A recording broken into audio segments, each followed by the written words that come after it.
A Tragedy of the 19th Century, by Edward Woodley Bowling, et potis est nigrum vitio praefigere delta. PERSIUS. It was a young examiner, scarce 30 were his years, his name our university loves, honors, and reveres. He pondered o'er some papers, and a tear stood in his eye. He split his quill upon the desk, and raised a bitter cry, "Oh! Why has fortune struck me down with this unearthly blow? Why doomed me to examine in my loved one's little go? O love and duty, sisters twain, in diverse ways ye pull. I dare not, pass, I scarce can, pluck. My cup of woe is full.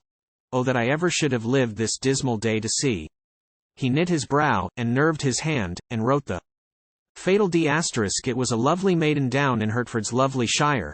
Before her on a reading desk, lay many a well-filled quire. The lamp of genius lit her eyes. Her years were 22.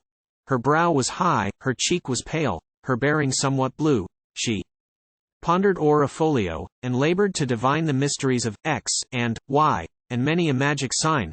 Yet now and then she raised her eye, and ceased a while to ponder, and seemed as though inclined to allow her thoughts elsewhere to wander. A step was heard, she closed her book. Her heart beat high and fast, as through the court and up the stairs a manly figure passed. One moment more, the opening door disclosed unto her view her own beloved examiner, her friend and lover true. "Tell me, my own Rixator, is it first or second class?" His firm frame shook, he scarce could speak, he only sighed, alas! She gazed upon him with an air serenely calm and proud. "Nay, tell me all, I fear it not," he murmured sadly, ploughed. She clasped her hands, she closed her eyes as fell the word of doom. Full 5 times round in silence did she pace her little room.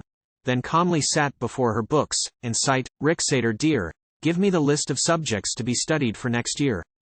My own brave Mathematica, my pupil and my pride, my persevering student whom I destine for my bride.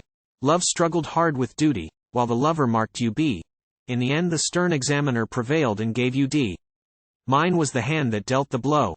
Alas, against my will, I plucked you in arithmetic, and canst thou love me still?" She gazed upon him, and her eye was full of love and pride. "Nay, these are but the trials, love, by which true love is tried. I never knew your value true, until you marked me D. D stands for dear, and dear to me you evermore shall be." A year had passed, and she had passed, for morning, noon, and night, her Euclid and her Barnard Smith had been her sole delight. Soon, Baccalaurea Artium was added to her name, and Hitchin's Groves, and Granta's Courts resounded with her fame. And when Rixator hurried down one day by the express, and asked if she would have him, I believe she answered, yes.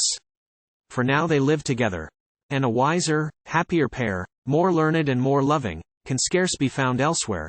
And they teach their children Euclid, and their babies all can speak French and German in their cradles, and at 5 can write good Greek.